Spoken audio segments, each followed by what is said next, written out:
बिस्मिल्लाहिर्रहमानिर्रहीम। अस्सलामु अलैकुम नाजरीन, हज़रत मूसा अला नबीना अलैहिस्सलाम ने एक यहूदी कप्ती को कत्ल क्यों किया था और उनको उस कत्ल की सज़ा क्यों नहीं मिली थी? हज़रत मूसा अलैहिस्सलाम कितना अरसा हज़रत शुएब अला नबीना अलैहिस्सलाम की बकरियां चराते रहे, यही हमारी आज की वीडियो का मौजू होगा। और आज हम आपको बनी इसराइल के जलीलुल कद्र पैगंबर हज़रत मूसा अलैहिस्सलाम का वो वाक़या सुनाएंगे जिसमें उन्होंने एक यहूदी को मुक्का मारकर कत्ल कर दिया था। वीडियो में आगे बढ़ने से पहले अगर आप हमारे चैनल पर नए हैं तो बराए मेहरबानी हमारा चैनल info@adil सब्सक्राइब करें, जहां आपको बिलखुसूस इस्लामिक हिस्ट्री और बिलुमूम दुनिया भर की मुनफरिद मालूमात पर मबनी वीडियोस मिलती रहेंगी। नाज़रीन, हज़रत मूसा अलैहिस्सलाम की वालिदा का घर शहर से बाहर था। आप कभी वालिदा के पास होते और कभी शहर आ जाते। एक मर्तबा आप ज़ोहर के वक्त या मगरिब और इशा के दरमियान मिस्र शहर में दाखिल हुए। ये वक्त अमूमन कुछ गफलत का वक्त होता है, लोग कैलूला कर रहे होते हैं या खाना खा रहे होते हैं। आपने देखा कि दो आदमी आपस में लड़ रहे हैं, जिनमें से एक कप्ती था जो फिरौन की कौम में से था और दूसरा इसराइली था जो हज़रत मूसा अलैहिस्सलाम की कौम में से था। इसराइली ने मूसा अलैहिस्सलाम को देखा तो कप्ती के जुल्म और ज्यादती की शिकायत करने लगा और उनसे कप्ती के मुकाबले में मदद मांगी। ये कप्ती फिरौन के मतबख यानी बावर्ची खाने में रोटी पकाता था और ये उस इसराइली शख्स को फिरौन के मतबख यानी बावर्ची खाने के लिए लकड़ियां उठवाना चाहता था। उस मामले में कप्ती गलती पर था। हज़रत मूसा अलैहिस्सलाम पहले ही से फिरौन और उसकी कौम के बनी इसराइल पर जुल्म और सितम को जानते थे और उस वक्त अपनी आंखों से कप्ती के जुल्म को देख रहे थे। वो उस शख्स को मजबूर कर रहा था कि वो लकड़ियां लेकर फिरौन के बावर्ची खाने तक जाए। आप अलैहिस्सलाम ने पहले तो उस कप्ती को समझाया कि इस इसराइली पर जुल्म न करो, मगर वो नहीं माना।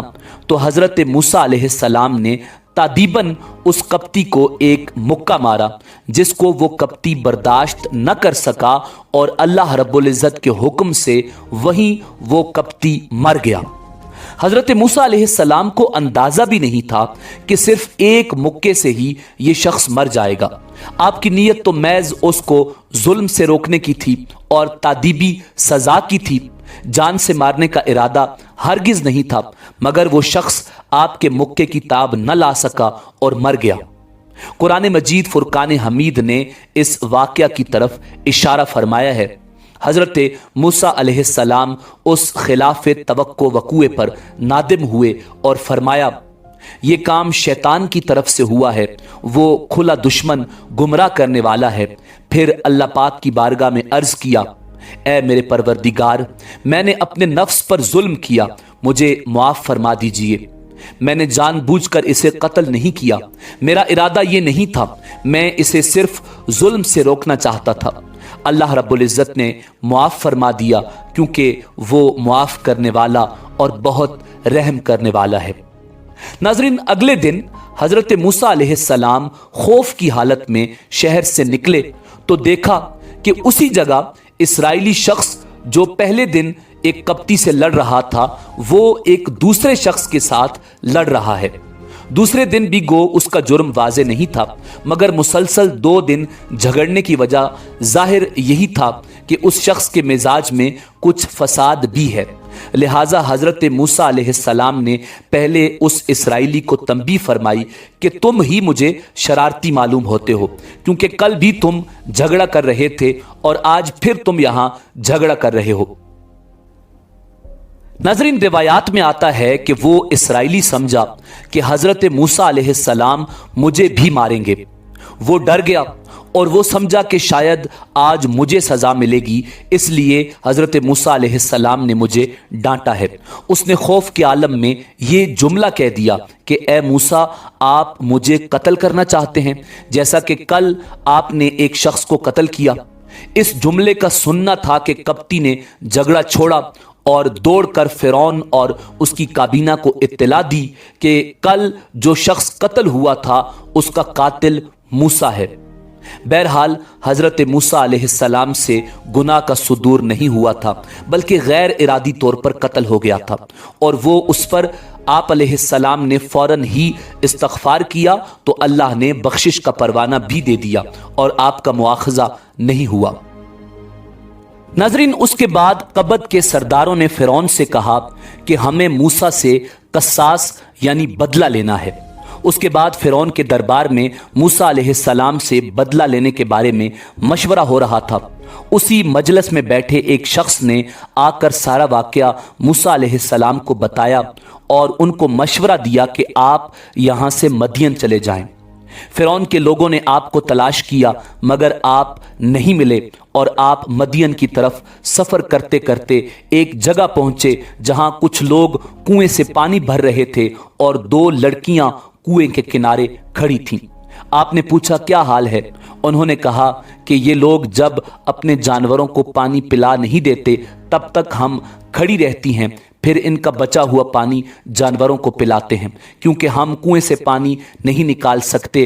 ہمارا والد بوڑھا ہے، ہمارے گھر میں کوئی دوسرا مرد نہیں جو اس کنویں سے پانی نکالے اور جانوروں کو پلائے۔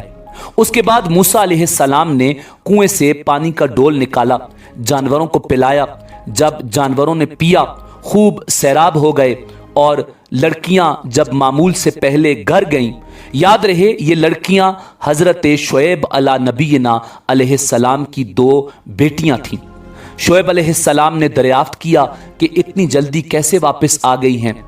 لڑکیوں نے کہا کہ ایک مسافر ملا، اس نے ہماری مدد کی۔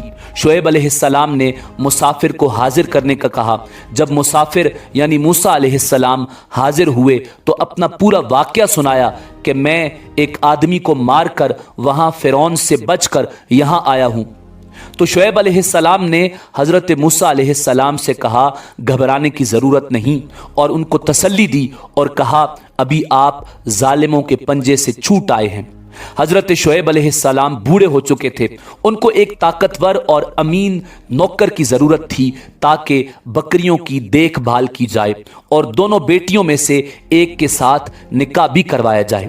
ناظرین، نکاح میں مہر 8 سال کی خدمت مقرر ہوئی اور 10 سال کی مہلت ملی، اور یہ شرط بھی لگائی ہم آپ سے سختی سے پیش نہیں آئیں گے، جس کو بخوشی حضرت موسیٰ علیہ نبینا علیہ السلام نے قبول کیا، اور 10 سال حضرت شعیب علیہ السلام کی خدمت میں آپ کی بکریاں چراتے رہے۔ اس کے بعد آپ کا نکاح حضرت شعیب علیہ السلام کی پیاری بیٹی سے کروایا گیا۔ ناظرین، اسی امید کے ساتھ اجازت دیجیے کہ آپ کو ہماری ویڈیو پسند آئی ہوگی۔ ملتے ہیں بہت جلد ایک نئی تاریخی، تحقیقی اور معلوماتی ویڈیو کے ساتھ۔